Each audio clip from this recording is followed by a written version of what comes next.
The call came at 11:47 on a Tuesday night, and I almost didn't answer.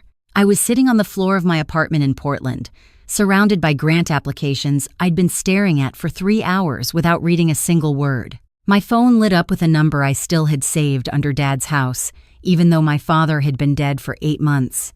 It was my aunt calling from his landline. That detail alone should have told me something.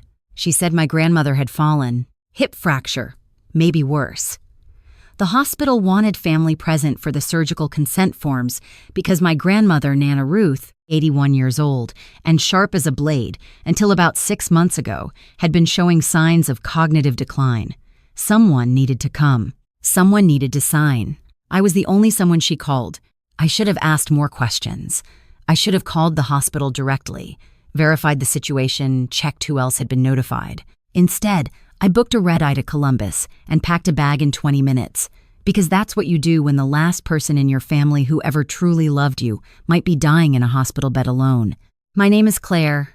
I'm 32 years old, and I work as a grant writer for a nonprofit that builds community gardens in underserved neighborhoods. It is not glamorous work. It pays modestly, it requires patience, and it demands the ability to make a compelling case out of incomplete information.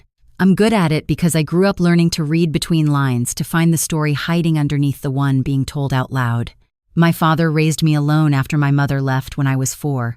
He was a quiet man, an electrician, careful with money and careful with words. We weren't close in the way people describe closeness. We didn't talk every day or share much about our feelings, but there was something solid between us, something reliable. He showed up to things. He remembered what mattered to me. When he was diagnosed with pancreatic cancer 2 years ago, I took 3 weeks off work and drove to Columbus to sit with him through the first round of treatment. He told me not to come. I came anyway. He died in February, on a morning that was too bright for what it was. His sister, my Aunt Patricia, handled the arrangements. She lived 20 minutes from him and had positioned herself as the practical one, the capable one, the one who knew where things were kept. I was the daughter who lived far away. That distinction mattered more than I understood at the time. My grandmother, Ruth, was my father's mother. She was the reason I'd ever felt connected to that family at all. She used to mail me things, newspaper clippings, recipes, photographs with dates written on the back in her particular curling script. When I visited as a child, she'd sit me at her kitchen table and tell me things about my father that he would never have told me himself. She saw me in a way that his family rarely did. She said once, squeezing my hand across the table, that I had his best qualities and none of his stubbornness, and that someday I'd understand that was the greatest inheritance she could give me.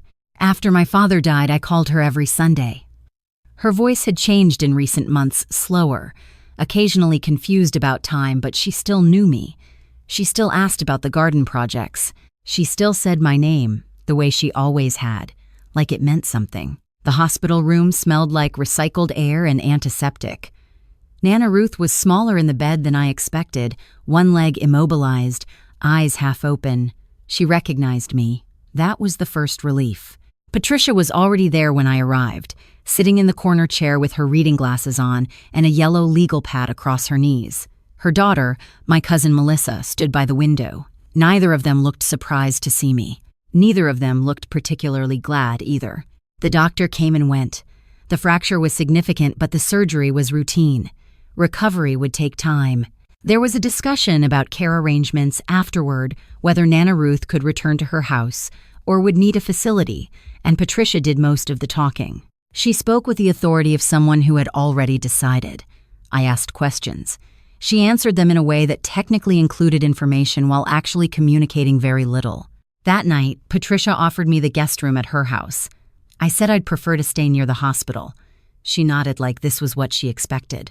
On the second day, while my grandmother slept and Patricia had gone to handle something she didn't specify, a nurse I hadn't seen before stopped in the doorway of Nana Ruth's room. She had a kind face and the practiced efficiency of someone who had worked long shifts for many years. She hesitated. Then she asked, quietly, whether I was the granddaughter from Oregon. "Portland," I said. "Yes." She glanced down the hallway in both directions. She told me that she wasn't supposed to share specifics, but that someone had been in the day before asking about my grandmother's cognitive assessment. asking specifically about the documentation, about whether the results had been filed, about the timeline for the evaluation. I asked who had been asking. She said she couldn't say. Then she said, just audibly, that the person had not been a doctor. She moved on before I could ask anything else. I sat back down in the chair beside my grandmother's bed and looked at the legal pad Patricia had left on the windowsill. It was turned face down. I didn't touch it, but I thought about it for the next 4 hours. On the third day, my grandmother was more alert. We talked for almost an hour slowly, with pauses, but clearly. She asked about Portland. She asked about the gardens. Then she reached over and gripped my wrist with more strength than I expected, and she said something that I keep returning to, even now. She said, "Your father tried to tell me something a few weeks before he died. About the house." She paused. I told him I already knew. I should have listened to what he actually meant. I asked her what she meant. She drifted before she could answer, eyes closing, grip loosening. I wrote down her exact words in my phone before I forgot them. That afternoon, Patricia called me to the house for what she described as a family conversation. Melissa was there. A man I didn't recognize was introduced as a family friend and financial advisor. He had a soft handshake and a folder of documents. The conversation was structured carefully. Patricia began with concern for Nana Ruth's well-being, for her safety, for the burden of managing her affairs as her cognition declined. Everything was framed in the language of love and practicality. Then the folder opened. There was paperwork. A petition, already drafted, to establish a conservatorship over my grandmother's estate and personal decisions.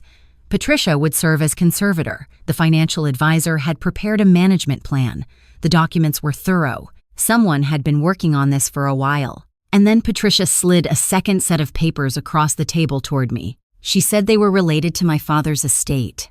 She said there had been an issue that prior to his death, my father had borrowed against a joint account he held with my grandmother, and that the amount was substantial, and that as his heir, I was being notified of the outstanding balance, which would need to be resolved before my grandmother's estate could be settled cleanly. The number on the page was $47,000. I looked at it. I looked at Patricia. I said I had never heard of this account. She said my father had managed it quietly and that this wasn't unusual, and that she was sure it was simply something he hadn't gotten around to discussing with me. I said I would need to see the original account documentation. She said that could be arranged. I said I'd like a copy of everything in the folder. She hesitated for exactly 2 seconds. Then she handed it over. I drove back to my hotel and sat on the edge of the bed and read every page 3 times. The account documents were their statements, transfer records, a signature on a withdrawal authorization. I looked at the signature for a long time. My father had signed his name the same way my entire life, a particular loop on the C, a specific way the last letter trailed off. I had watched him sign things 100 times, birthday cards, school forms, the deed for his house. That signature was not his. I didn't sleep that night. I sat at the small desk in the hotel room with my laptop open, pulling together everything I could find. I called my father's bank at 8 the next morning when they opened. I explained that I was the estate executor, which I was, named in his will, and that I needed to verify account activity. The representative I spoke with was helpful in the specific way that trained professionals are helpful, careful, bounded, but not unkind. There was no joint account with my grandmother on record. There never had been. I asked if any accounts had been opened or modified in the 18 months before my father's death. There was a pause. Then she said she would need to connect me with their fraud department. I wrote down the name of the person she transferred me to. I wrote down everything. By noon, I had called 3 people: the fraud investigator at the bank, a probate attorney whose name I found through the Oregon State Bar referral line, and my grandmother's doctor, whose direct number I had saved from a previous conversation about her care. The doctor couldn't share specifics but confirmed that a cognitive evaluation had been conducted, and that the results were part of my grandmother's official medical record results that, as a close family member, I had a right to request formally. I requested them formally. The attorney, whose name was David Park, had a calm and methodical voice. I walked him through everything: the conservatorship petition, the account documents, the signature I didn't recognize, the timeline. He listened without interrupting. When I finished, he was quiet for a moment. Then he said, If what you're describing is accurate, this isn't a family disagreement. This is financial elder abuse. And if those documents were fabricated, it's also fraud. He asked if I could be in Columbus for the next few days. I called my supervisor and took emergency leave. She didn't ask for details. She said, take the time you need. The next morning, David met me at the hospital. He had requested a copy of my grandmother's cognitive evaluation through proper legal channels, and it had arrived. He showed me the summary. The evaluation had found mild, short-term memory impairment consistent with early-stage age-related decline. It had explicitly noted that my grandmother retained the capacity to understand and communicate her own preferences and decisions. Patricia's conservatorship petition had characterized the evaluation as indicating significant cognitive impairment requiring immediate intervention. That was not what the evaluation said, not even close. I went back to my grandmother's room and sat with her that afternoon. I didn't tell her everything. I told her that I was looking into some paperwork questions and that she didn't need to worry. She looked at me with the same clear eyes she'd always had and said, "You sound like your father when he finally decided something." I asked her, as carefully as I could, whether she had ever signed anything related to a joint account with my father. She thought about it with the particular concentration of someone navigating around fog. Then she said, "No. Your father asked me once about setting something up, and I said I preferred to keep things simple. He said that was fine." She paused. He never asked again. I squeezed her hand. I said, "I know. I found the USB drive by accident. When my father died, I had packed up the contents of his desk myself. 3 cardboard boxes that I'd shipped back to Portland, telling myself I'd go through them properly when I was ready. I hadn't been ready. They were still stacked in my closet. But I had taken one small item with me when I left Columbus the first time, a tin I'd found in the back of his desk drawer, the kind that used to hold throat lozenges. I'd assumed it was sentimental. I'd tucked it into my carry-on without opening it. It was still in the inner pocket of the bag I'd grabbed for this trip. The USB drive inside was small and unlabeled. I plugged it into my laptop with hands that were steadier than I expected. There were 11 files. Most were scanned documents, account statements, a copy of his original will with handwritten margin notes, medical records I didn't look at. But the last file was a voice memo. He had recorded it on his phone and transferred it to the drive. The timestamp was 6 weeks before he died. His voice was tired. The treatments had taken a lot from him by then. But the words were exact. He said he had become aware that Patricia had been accessing financial information in his name without his knowledge. He said he had confronted her, and she had denied it. He said he was concerned that after he was gone, she would move to consolidate control over their mother's affairs, and that she would use his name, his accounts, his signature, his relationship with Nana Ruth as leverage to do it. He said he didn't have proof yet, only suspicion, but that he wanted a record of his suspicion in case it turned out to matter. He said he had meant to tell me all of this in person, and that he kept putting it off because it was difficult to say. He said he was sorry he hadn't been better at saying the difficult things. I sat in that hotel room and listened to my father's voice for 22 minutes, and then I called David Park. He answered on the second ring. I told him what I had. He said, "Can you be at my office at 8 tomorrow morning?" I said yes. What followed was not fast. I want to be honest about that, because the stories we tell about justice often compress the hardest parts. There were days of documentation. There were calls that went unreturned and processes that moved at the pace of institutional wheels grinding slowly forward.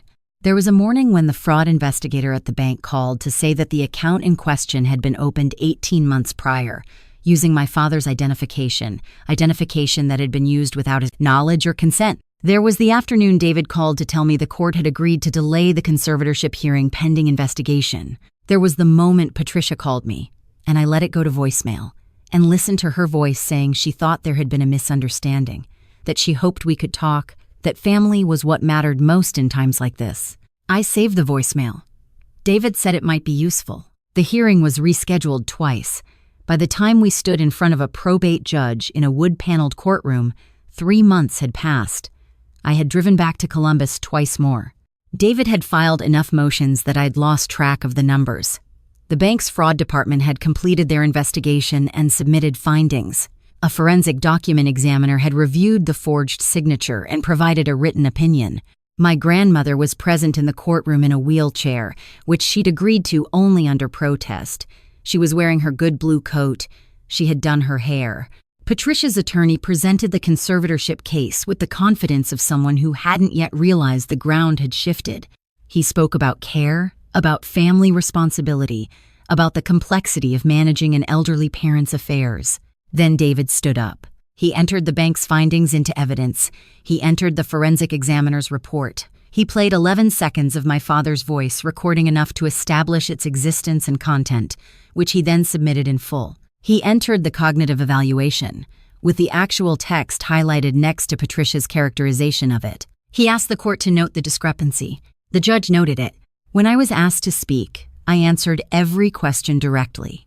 I described my grandmother's clarity of mind in the conversations I'd had with her. I described the signature. I described finding the USB drive. I did not raise my voice. I had spent enough of my life managing other people's discomfort with directness that I'd learned it was its own kind of power. Nana Ruth was asked 2 questions by the judge directly. She answered both without hesitation. Her voice was quieter than it used to be, but her meaning was precise. The judge dismissed the conservatorship petition. He ordered that the forged account documents be referred to the district attorney's office. He made a notation in the record about the mischaracterization of the cognitive evaluation. Patricia did not speak after the ruling. She gathered her things and walked out ahead of her attorney. Melissa followed without looking up. In the hallway, my grandmother took my arm and we walked slowly toward the elevator. She didn't say anything for a moment. Then she said, "Your father would have done this if he could have." I said I knew. She said, "You did it better." We went to lunch afterward, Nana Ruth and David and I, at a diner near the courthouse that she'd been going to since before I was born. She had soup and crackers and told a long story about my father as a teenager that I had never heard before, and I laughed at the parts that were supposed to be funny and didn't rush any of it. The criminal process moved on its own timeline after that. The district attorney's office took several more months. In the end, Patricia pleaded guilty to 2 counts of financial fraud. The account she had opened in my father's name was closed, and the funds that had been moved through it were traced and documented. There was no $47,000 that I owed. There had never been. Melissa called me once, about 6 weeks after the hearing. She said she hadn't known the full extent of what her mother was doing. I believe that was partly true. I said what I needed to say, which was not much, and I wished her well, and I meant it in the way you mean something that you're done carrying. My grandmother is still in her house. She has a home health aide 3 days a week now, a woman named Darlene who she has described to me as extremely bossy and excellent company. I call on Sundays. Her voice is the same. I went back to Portland in the spring. The grant applications were still there, waiting with the particular patience of paperwork. I finished them. 2 came through. We broke ground on a new garden site in May. I think about my father's voice on that recording sometimes, the tiredness in it, and the care and the apology for things left unsaid. I understand that apology differently now than I would have before. Silence isn't always avoidance. Sometimes it's a protection that outlives its usefulness, that becomes its own kind of harm.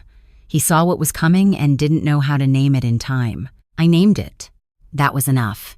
If someone in your family has made you feel like the difficult one, the suspicious one, the one who asks too many questions, pay attention to that feeling. Not because families are always adversarial, but because the people who benefit from your silence will always have a story ready about why your questions are the problem. The documents don't lie. Find them. Read them. And if something doesn't add up, keep pulling the thread.